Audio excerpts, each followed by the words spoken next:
Hi, Kyle. Thank you so much for being here with me today. I'm glad we get to speak with you because you've been advocating for racial equity for a while now. So I think that you probably have a depth of understanding about the connection between race and public health that I think will be really valuable for people looking to learn about how they can stand against racism in all its forms. So thank you for being here with me. Of course. Thanks so much for having me. Awesome. Okay. So it's been a year since Franklin County declared racism a public health crisis, and we're trying to understand how race and health connect on a deeper level. So we're asking everybody this just to start off. Why is racism a public health crisis? Of course. So, great question. From the very beginning, the foundation of our country's history, we have failed to reckon with our legacy of racism and oppression and exclusion. And it is a failure that has led to where we are today. There are those who see the discrimination that occurred in the past and believe that it doesn't have anything to do with where we are today. But that couldn't be further from the truth.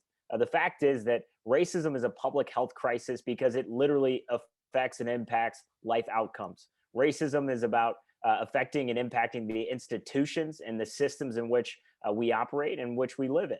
And what we have seen, and then what has been exacerbated by the pandemic, is growing inequality in racial disparities in life outcomes. So, when it comes to outcomes in health, outcomes in education, outcomes in economics and job opportunities, Black and Brown communities significantly fall behind white communities. And this is something that doesn't just hurt communities of color, it hurts all of us because rising inequality, rising disparities not only impacts life outcomes, but it impacts everyday people and the decisions that we make. And so, racism as a public health crisis is about the social determinants of health that we see and that we impact when it's in jobs, when it's in education, when it's our healthcare system. All of that impacts an individual's life and their family and their communities. And what's important about declaring it as a public health crisis is it can usher in the dollars and resources needed to invest in communities that have been left behind and excluded for far too long. And at the end of the day, this is about systems and institutions. It's not about individual failures or cultural deficits or any of that. It's about the systems and the structures, and we have to tackle those determinants in order to make sure everybody can thrive in our society. Yeah, we have to focus on that. The impact of systems on people's health is very apparent. And we've seen that historic laws and housing practices, those systems you're talking about, have caused segregation in our city and in cities across America. So, for those of us who are unfamiliar with those laws and practices, can you explain a little bit about redlining and how it's still connected to social determinants of health? Yeah. So redlining is a huge contributor to some of the inequality that we see and racial inequality that we see today. And redlining was the practice that was widely used for literally generations and decades, especially in the 30s and 40s and 50s and throughout the 60s until it was widely outlawed by the Fair Housing Act, as well as additional legislation with the Community Reinvestment Act.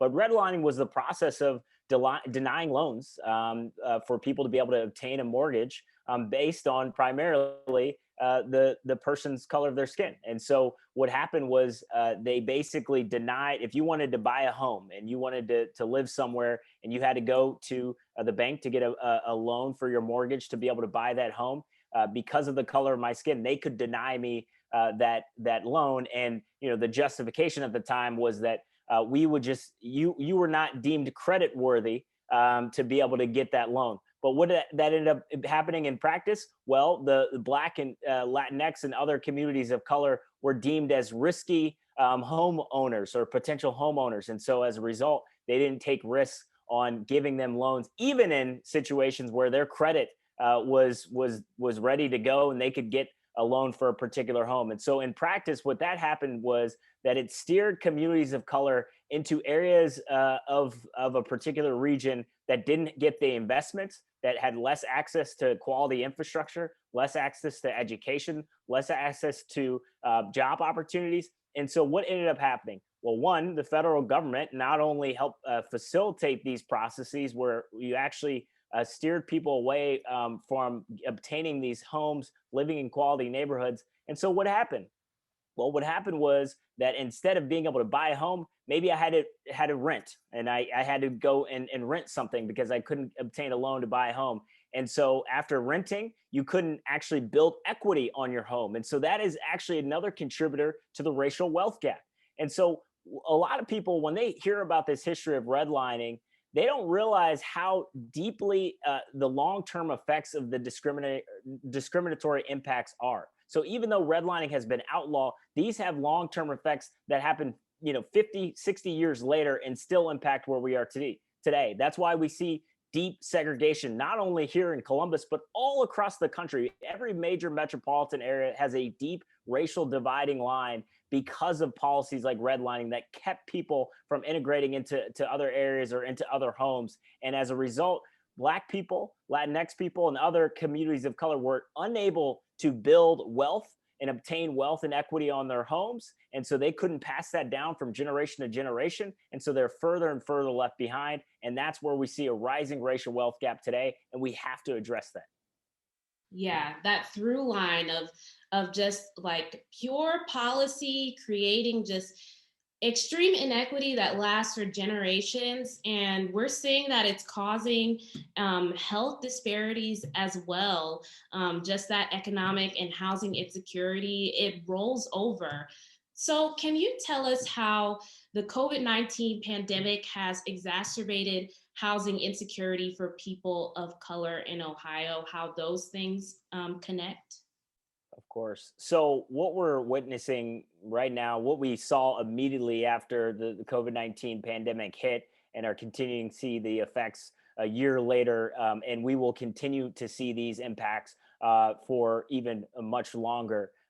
So, what we're witnessing right now is growing inequality, which impacts everything from health outcomes, of course, with the deadly disproportionate impact where Black and Brown communities are more likely to attract or contract the virus as well as die from the virus. And then on top of it, we can talk about the inequity when it comes to vaccine distribution. Now, what we're witnessing, where you have less access to vaccines, even if you wanted to be able to get that. So the vaccine rollout is also highlighting the inequities that are already exist within our healthcare system. But the health impacts are devastating, as well as the economic impacts. So we know that when it comes to any sort of economic shock or economic downturn or the recession or some sort of shock that we witnessed right at the beginning and the onset of COVID-19 pandemic, who tends to get hurt hardest? Those who are already vulnerable and economically insecure prior to the pandemic. And many Black and Latinx communities were economically insecure, especially as I talked about, because of that lack of generational wealth to be able to build savings to handle any sort of financial emergency. And this is something that we witnessed all across the country prior to the pandemic for all people, regardless of background. We knew that most Americans couldn't afford an emergency. If they had an expense and they couldn't afford an emergency, that would put them into debt further and further. And so they couldn't afford that. And so you had people who were already living paycheck to paycheck, living in insecure jobs. And so when the pandemic shut that down, what happened was you lost your job. You had to go through unemployment and go through all the hoops and barriers to get to that. You didn't have a safety net to fall back on. And if you had to go into work, let's say you did have a job, you would have to risk your health because you were going into close contact, more likely to be an essential worker, and you had to risk your health. And if you got sick, you would have to take off some time or potentially lose your job. And so what that meant was that you didn't have the economic security you needed to cover rent or to cover the payments that you needed on your homes. But if you're more likely to be a borrower and more likely to be a renter, you were already housing burden, where most of your or a lot of your income was going towards paying down your rent. And so what happens now? You have less income, you have less security. And so as a result, you're unable to pay your rent. And then we see the growing levels of evictions. That was already a crisis prior to the pandemic. And then on top of it, we saw the crisis continue. And sadly, even though when eviction moratoriums were implemented, many landlords found ways to get around that. And so people were getting evicted and they were being sent out of their homes into the streets in the middle of a pandemic. It's already unjust that we do that in normal times, let alone during a pandemic. Yeah. Wow. Yeah.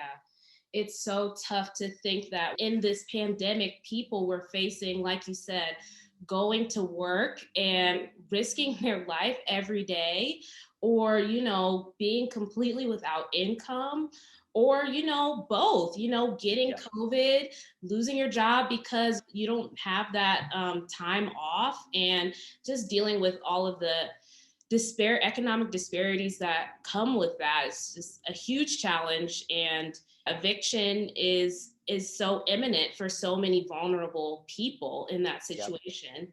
So clearly there's a lot of work to do to bring about equity and justice in this area. What does housing justice look like, and how can it contribute to overcoming racism as a public health crisis, and what's being done in Columbus that has proven effective in this area? So, first things first is housing justice is a racial justice issue.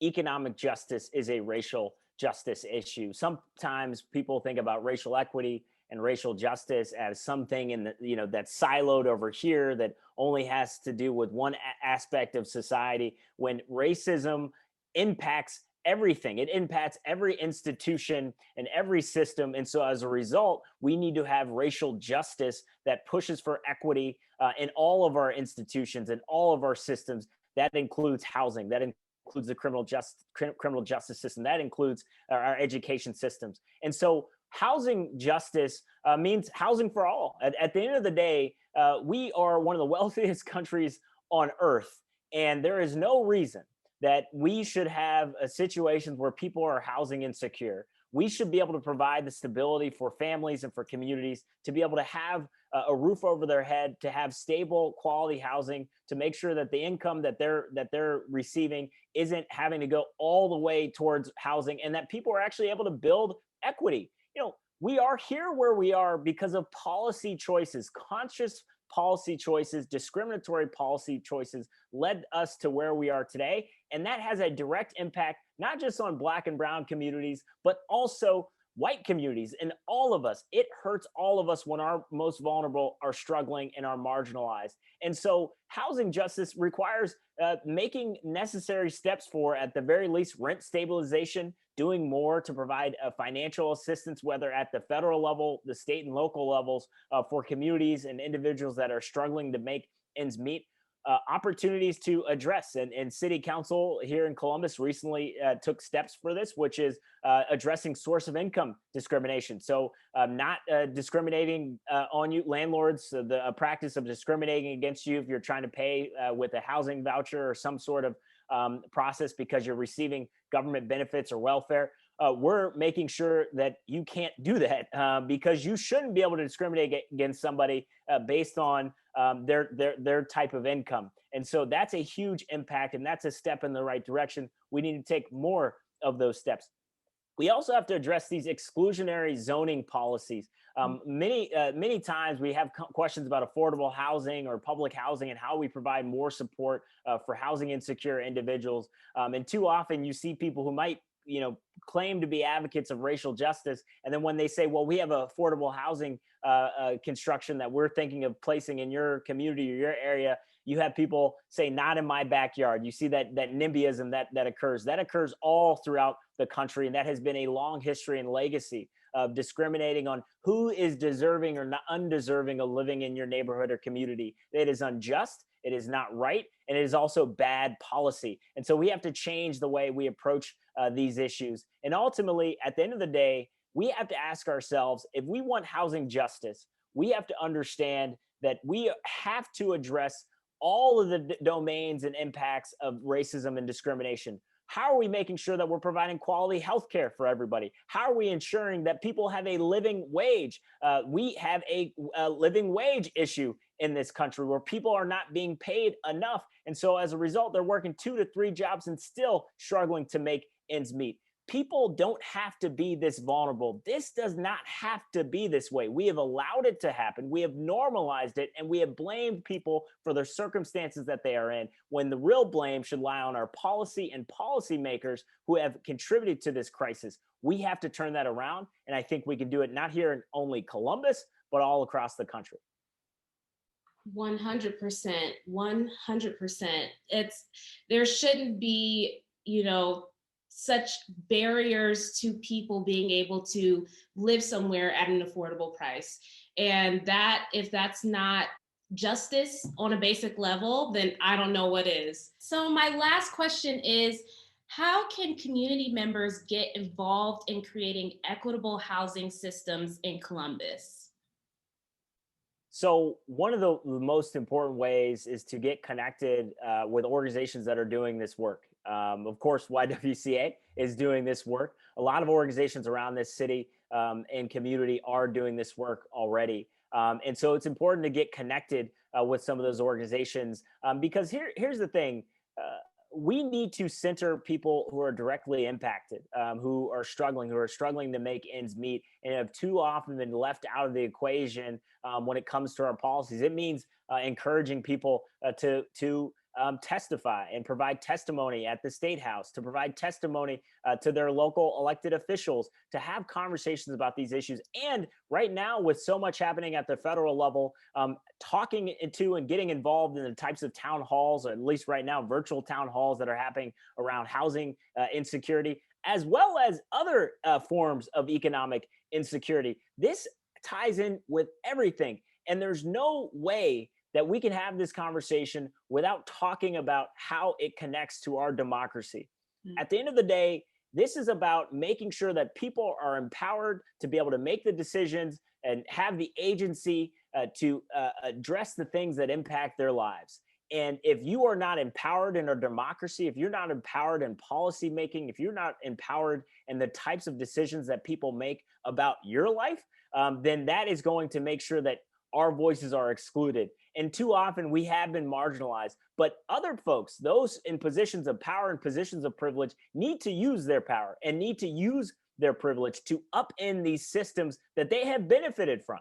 Because racism, the public health crisis that we see today, that impacts all of us. It doesn't just impact any one of us. So get involved in existing organizations, get involved in policies, and speak out against injustice wherever you see it. We are seeing attacks on voting rights all across our country. That is a racial justice issue. That impacts the types of housing justice that we have. That impacts the types of economic justice we have. And ultimately, it impacts whether or not we have a society that is just and equitable for all people. So get involved in communities, get involved in policies, and advocate on behalf of those who continue to be marginalized by policies that leave us behind. Wow, that is such helpful advice and so true. I think a lot of us have seen in this past year that the time for, noticing injustice and just moving on with our lives has to be over. We all have a role to play in making our world equitable. And so I'm really grateful that you said that. Everyone can be involved. I mean, yeah, like you said, things are virtual now, Yep. Now it's just clicking on. So I love that advice. Well, thank you so much, Kyle, for doing this with me and for letting us know what's happening with housing and racial equity and public health here in Columbus. I hope you have a good rest of your day. Hey, you too. Thanks so much for having me. Awesome.